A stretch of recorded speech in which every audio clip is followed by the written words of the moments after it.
আসসালামু আলাইকুম।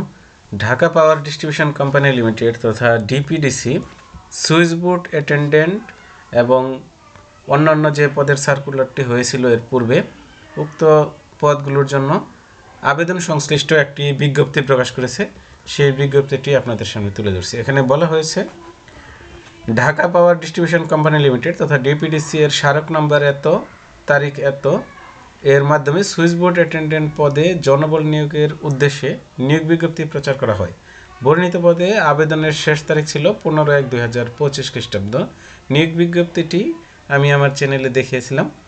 লক্ষ্য করা যাচ্ছে যে সুইচ বোর্ড অ্যাটেন্ডেন্ট পদে আবেদনের সময় অনেক আবেদনকারী চাইতো শিক্ষাগত যোগ্যতার সার্টিফিকেট, ট্রান্সক্রিপ্টের স্থলে ভিন্ন সার্টিফিকেট, ট্রান্সক্রিপ্ট, এনআইডি, অস্পষ্ট বা অন্য ডকুমেন্ট দাখিল করেছেন।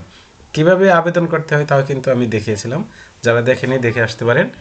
যে সকল আবেদনকারী বিজ্ঞপ্তিতে চাহিত সার্টিফিকেট, ট্রান্সক্রিপ্টের স্থলে ভিন্ন সার্টিফিকেট, ট্রান্সক্রিপ্ট, এনআইডি, অস্পষ্ট বা অন্য ডকুমেন্টস দাখিল করেছেন তাদের সঠিক ডকুমেন্ট আগামী 10/3/2025 খ্রিস্টাব্দ তারিখের মধ্যে অনলাইনের মাধ্যমে এই ওয়েবসাইটে লগ ইন করে দাখিল করার জন্য আহ্বান জানানো হলো।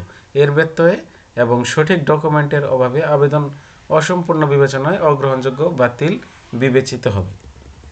তো যারা ট্রান্সক্রিপ্ট, এনআইডি এইসব ভুল বা অস্পষ্ট কোনো কারণে সাবমিট করেছেন তাদের প্রতি অনুরোধ রইল 10 তারিখের মধ্যে এই ওয়েবসাইটে গিয়ে আপনারা যেগুলো সঠিক আছে সঠিকটি দ্রুত ডকুমেন্টটি সাবমিট করে দিন।